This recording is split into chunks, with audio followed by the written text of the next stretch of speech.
Hey guys, what's up? Bargain Hubble here.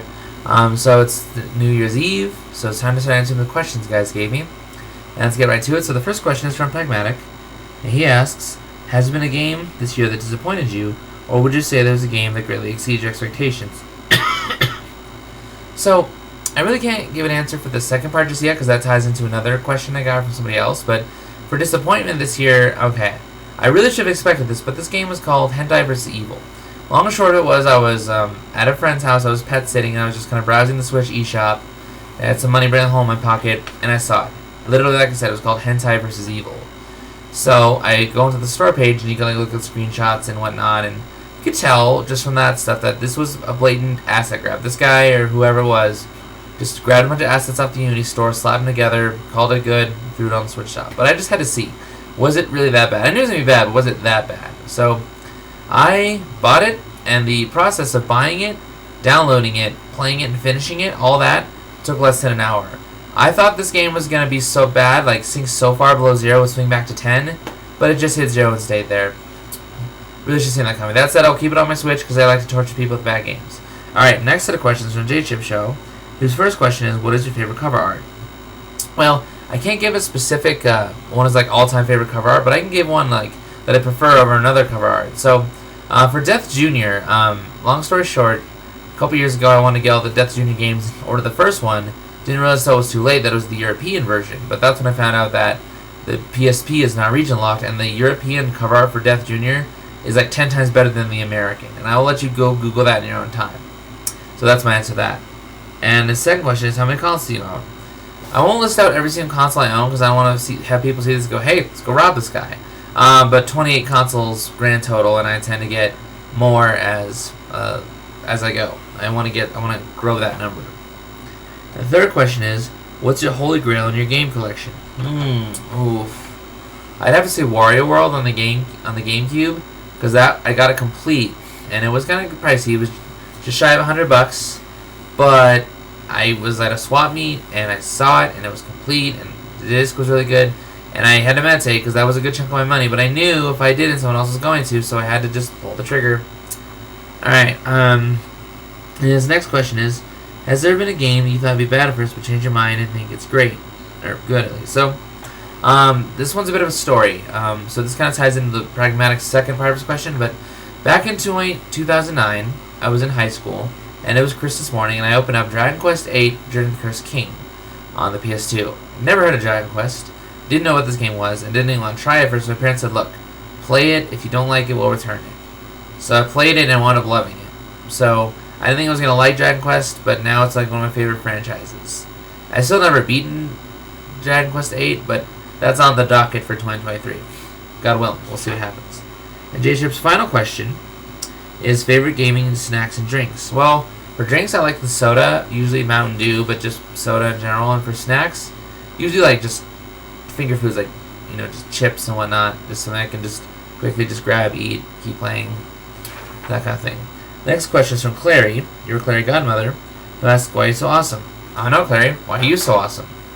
And the next question is from Faye, who asks, what'd you get for Christmas? Well, I don't want to list off every single thing that I got for Christmas, but I did get some highlights. I got Medieval 2 on the PlayStation 1, Medieval Resurrection on the PSP, yeah, Medieval games, who knew?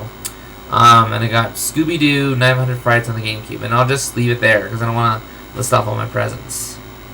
Next question is from Maddie, who asks, what is your favorite video game OST, or maybe favorites of all time if you can't pick? Well, there's a lot there. That's a lot of favorites. I would probably say Shovel Knight, definitely up there. Great soundtrack.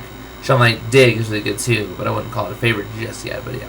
Also, the Lion King soundtrack from Genesis, the second Genesis game, and that one kind of sticks out to me because I remember when I was in college and I would be doing homework and studying, I would pull up video game music to help me kind of concentrate, and for some reason I would always turn to Lion King in particular. I don't remember why. It was my go-to study soundtrack, but it was. And, to get one more. So many good ones, it's hard to pick, but I'll just leave it at those two for now. Shovel Knight and Lion King. Now the next questions are from Void, who asks, do you have an actual bin in your videos? not would you get one in the future if you decide to send a game to the bin. Okay, so what I think he's referring to, when back in the Man Black video, when I threw the cartridge over my shoulder, it sounded like it landed in a trash can. What actually happened was it kind of hit a plastic bag on the floor and bumped into the dresser at the same time. I don't have a bin, but I might at least consider getting a bin if I decide to throw games away. So the next question is, do you have preferred hairstyle? Just shave it all off. I don't want to just have my head bald, basically. Last question is, what is the longest you've grown your hair or beard out in terms of length of hair or length of time? I've had it long enough that like I could see my hair down from my eyes without having to pull it down. Not a whole lot, mind you, not like cover my whole eye, just like kind of like the top of my eyes, I could see my hair. And that's just not how I like it, so like I said, just shave it all off. The next question is from the Game Beaters, who ask, I should say, what's your favorite game pickup of the year of 2022?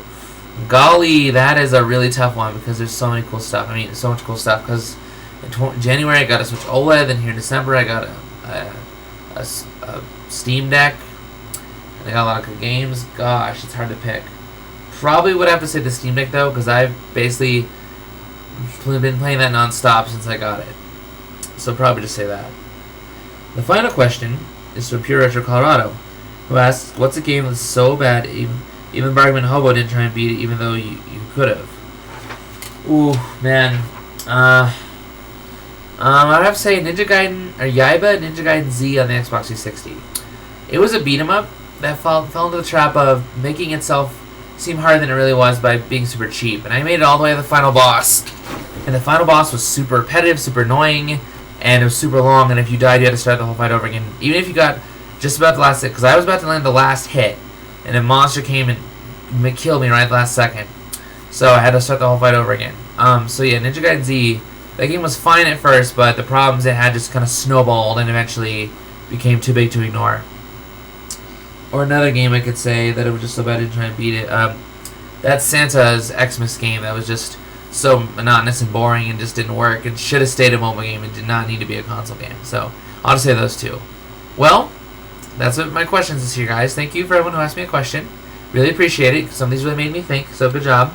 As for plans and goals for 2023, I definitely want to be more active on YouTube. I did not mean for this channel to be so neglected through 2022, but you know, sometimes that happens. I also want to get a modded PS2 and a modded GameCube so I could play regional games off those, because I already have a modded Xbox. So yeah, there's that. At some point I would like to get a 3DO as well. Just get a 3DO to finally play that game, because it was nice that game doesn't have copy protection or region locking, so I don't have to buy games. I can just download them onto a disc and play them off that. Yeah, so those are my goals for the year. And I'm not necessarily gung-ho for the 3DO within this year, but within the foreseeable future, I would like to try and get a 3DO. But yeah. Oh, shut up. But yeah, that's it for this year. I want to thank you all for your support this year. You guys, it really means a lot to me. Every view, like, comment, subscription, all that. It really means a lot to me, guys. Thank you so much. I hope to be better for you in the next year. But anyway, stay tuned, because pretty soon here I'm going to be dropping my anniversary special on January 28th. So in the meantime, this is the Bargman Hobo saying, be brave, dare to play. See you guys next year. Hobo out!